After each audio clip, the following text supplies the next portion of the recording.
Does anybody know? Stuart, do you have any idea? Nope, never met the guy. No.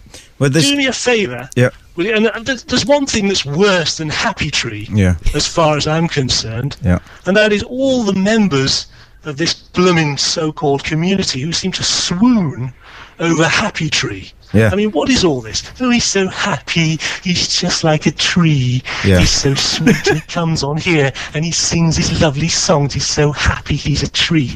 Yeah. No, he's not. He's a blooming nuisance who posts up reams and reams of stuff on the forum, right, so that my good suggestion gets lost. Yep. So if you want a suggestion for your undercard, Yeah, if we ever okay. get Ian Lee versus Matt, Yeah. maybe Oscar from Surbiton versus Happy Tree might be an idea for something that we could have on that undercard, because I want to take a buzzsaw Yeah. to Happy Tree's trunk. Yeah, you do. I can tell. Have you ever hit anybody in the mouth? Yes, Excellent. Did they go down? he did.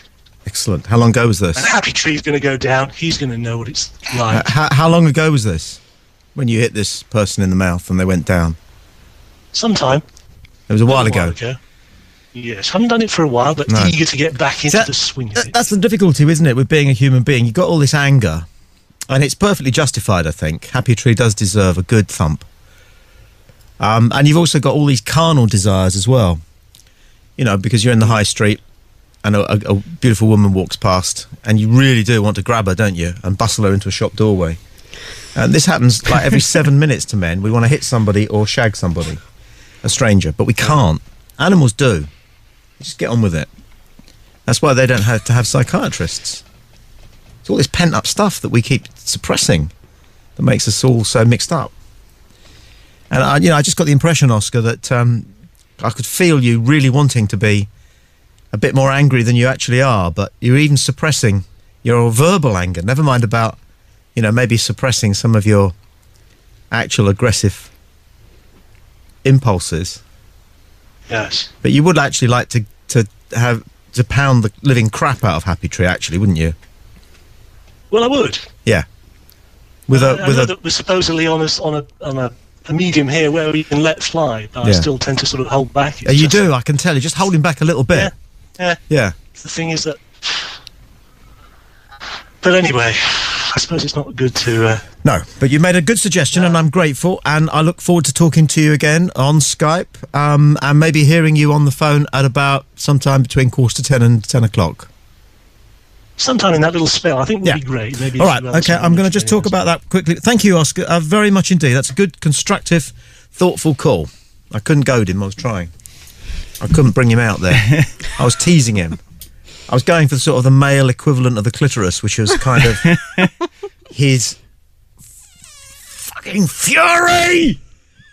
Ah, everybody's my bastard!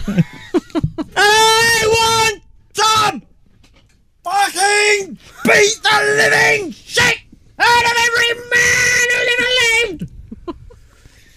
And stick my enormous penis right up every single living, breathing woman! But we don't. Instead, we pretend we're quite like everybody. And that we're very respectful of the equality of the opposite gender. You don't know what's going on up here, you girls. You don't know. You don't know what it's like to be a bloke. You're complicated, but in a much less ferocious way. A bit of cabaret there. Oh, dear me. Medic to the studio, presenter down. Oxygen. You looked very similar to the same sort of reaction I have driving to the show every day. Yeah. But every week anyway. So here's Oscar's idea. From about 10 to 10 till 10 o'clock, we'll just keep opening the phone lines, and whoever's there can say what they want, but we're going to kind of limit it to, say, 30, 45 seconds. If it turns out it's a brilliant call for whatever reason, a bit longer. And it's an opportunity for people just to sting in with whatever they want to say about what they've heard. I'm losing my voice now. Say whatever they... read an email, Matt. This is received some time ago. So it's nearly 60 minutes into the show, and Tommy hasn't said the word cunt yet. Did the cunt sign it? Yeah. Yeah, Oliver Knight. Okay. But you might say it after this. Tommy, you're looking like an 80s throwback tonight with your denim shirts and can of lilt. Bring back the 80s. At least we could sing Bar Bar Black Sheep without being told we weren't being racist. That's Kev in Stoke Pogues. That's all right. That's cool. Okay. Let me just remind you quickly the ways in which you can be part of all of this. Globally, 441243 55 60 60 is the switchboard number. Again, globally, Skype, we're play.radio.uk. All the emails that we get, we're going to read out tonight, and we're getting behind a bit, I know, Matt. studio@playradiouk.com is the email address. And once again, that phone number, which from about 9:45 until 10 o'clock, there may be some breaks in this, but we'll try and just get a rolling thing going. Anybody who calls can just go to air and say what they think. It would be nice just to get a kind of little potted reaction to some of the stuff that's been going on the programme. Remember, all we try and do on this programme that's different from everywhere else is we're free to say what we want. And we do that responsibly, I think, at least in the hope that people who are intelligent enough to turn up and listen to what we're doing here will know that it's for them to decide how they act on what they hear. We're not forcing anybody to think anything or use any manners of speech or anything just because we are. You'd be very silly to think that our views are views that you ought to simply adopt lock, stock and barrel. In any case, I don't think we have views, really. We just sort of experiment with Throw ideas into the ring. That's it. Play Christmas UK in association with Just Christmas, the Christmas experts. Ho, ho, ho. Hello, boys and girls. Santa here. Pipe down, Rudolph. Ho, ho, ho. As you can tell, Christmas in the Claus household is well and truly underway. As with any family, it's a busy time for us too, and sometimes things can get a little heated, with Mrs. Claus always wanting to listen to Play Rock, when all I want to listen to is my favourite festive songs on Play Christmas. Nothing but the season's music from the Play Radio Network. Now, where did I put that eggnog? For all your Christmas needs, go to www.justchristmas.co.uk. Play Christmas UK. Part of the playradiouk.com network. Audio stream loading. Playing the greatest hits of the 80s, 70s, and today. To planet Earth. Live from the south coast of England. This is Play Radio UK. Warning, the show you're about to listen to may contain strong language and the content might offend. Obstinately obtuse. This is the Tommy Boyd Show on Play Radio UK. Hello, ladies and gentlemen, boys and girls.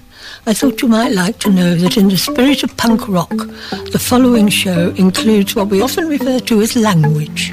So if, like me, you are offended by such words and phrases as arse, bollocks, tit, wank, titwank, felch, bastard, rotter, arse bandit, cum guzzler, mother licker, mother sucker, motherfucker, twat, minge juice bottler, kiddie fiddler, and of course cunt, then you might wish to turn over or fuck off. Thank you. That's very good. It's Tommy and Stuart and Matt and Fiona this evening. And we just took an email 2 minutes ago from someone called Kevin Stoke Poges about my shirt. Mm-hmm. And it illustrates something that I often tell people who are going into television. It doesn't matter what you say, people only notice your shirt. I did telly, a lot of telly. I mean, for 15 years, I don't think even Richard Whiteley was on as much as me. I was on telly that much, partly because if you do television for young people, they're moving on. So you can just do the same thing. Right? I've interviewed 5 men, different men, over those 15 years. It's called the tarantula interview. And you do the same thing. You go, well, guess what now? Amazing. In the... Whoa, a tarantula. The first time you do it, you are quite scary. It's quite scary. And you put the tarantula on your hand and it sort of grips. And it is quite scary. The second time you do it, you're not, 10 years later, you're doing the tarantula interview again. I knew that I'd had enough and I was going to try something else when the guy came and sat down and I said, he said, what are you going to ask me? I said, I'm going to ask you things like how many babies they have.